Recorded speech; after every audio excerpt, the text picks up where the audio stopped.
Now when we talk about putting line actually onto our reels, for most of our feeder fishing there are two different types of material to use. Now one is mono, and that is the type that most people will be familiar with, okay? So that's just monofilament line, and that is obviously the most common material that people actually put onto their reels. However, there are more and more people now using braid.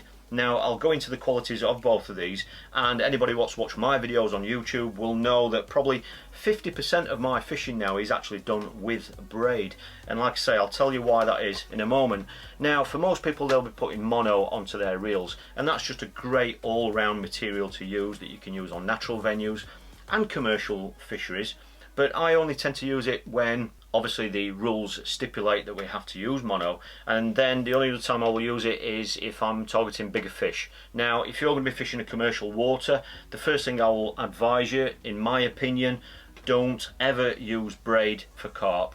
Alright, I know there's lots of people out there that fish commercial fisheries, and if you're new to fishing, that's probably going to be one of the first venues you go to, which will be a commercial fishery. Don't use braid, and I'll tell you why in a moment, but for all our carp fishing and big fish fishing, we use mono. Now for the vast majority of my fishing, I actually use 6 pound. I find that's a great all-round diameter to use. In this one that you can see here, the actual diameter is clear there, it's 0.18. That's the actual diameter of the line, but that's also telling us there that this line breaks at 6 pound, and that's, you know, that is fantastic for the vast majority of my fishing. The only time I will step that up from 6 pound is if I'm fishing near snags, near lilies, near reed beds, where, you know, there might be quite a bit of line abrasion if you're going to be hooking big carp or big fish and they're going to be running into those snags, or you're trying to stop them going into those snags or features, then I will step that up. And sometimes, I mean, I do carry a couple of spools with 10 pound on as well, just for those scenarios. But for most fishing, even when I'm on natural venues, a 6 pound breaking strain is just about right. Now mono is quite stretchy. Again, this depends on the brand that you're going to be looking at or using, and you will find that there is some stretch in this mono, and that's why it's great for carp fishing. The downside to that is that you can lose a little bit of bite registration. So if you can imagine, say if you was fishing at 50 meters and you was using mono, then you've got 50 meters of this line between you and the feeder. Now when a fish takes the bait or gets hooked, you've got 50 meters of line there with stretch in it, and what can happen is when the fish takes that bait, because there's stretch, there's 50 meters of stretch between here and the fish and your tip, then the bites aren't quite as good. Alright, so just bear that in mind. If you're after shy biting fish and fish that, you know, barely move, certainly in winter, sometimes, you know, shy biting fish don't move much, then braid might be a better option than mono, and that's because braid doesn't have any stretch in it.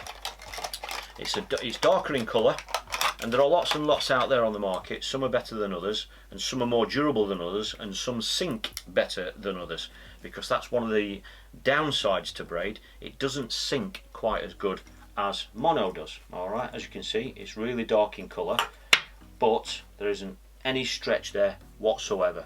So that means that if we were fishing at 50 meters on that same peg with braid, there isn't any stretch there. So what we find is that bite detection is much better with braid, because there's no stretch. You see every little indication, and on the flip side of that as well, it just means that there's less reaction time as well and less cushion.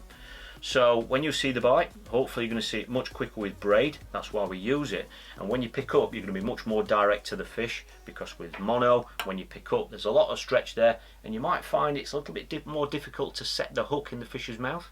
So that's why braid's great when you're fishing at range, but that also means that because there's no stretch, it's way too direct and positive for fishing for carp and hard fighting fish, because they're quite simply, when you get a powerful fish, certainly close in under the rod end, there's just no stretch there, there's no give, and that can cause some real problems. You know, it can pull the hook out of the fish's mouth. So have a really close look at the types of venues that you're going to be fishing. If you're going to be fishing more natural venues for smaller fish, then braid might be much more suitable for you. And when we get out on the bank a little bit later on in this course, I will be showing you the advantages of braid when you're out on the bank, and showing you about shock leaders and about how you can build a little bit of sponginess into your rig when you're fishing with braid.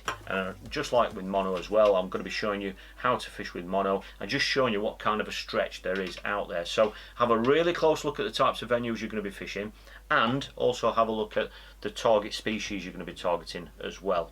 Alright, it's very, very important to get this bit right, because if you get these wrong, what you'll generally find is that even if you're fishing in the right spot, you might have the right rig, the right rod, the right reel, the right bait, and you might be hooking fish. But if you make the wrong selection here with these two, it could quite easily result in you losing lots and lots of fish, missing bites and that sort of thing. And obviously when you've done all those other things right, they're the hard bit.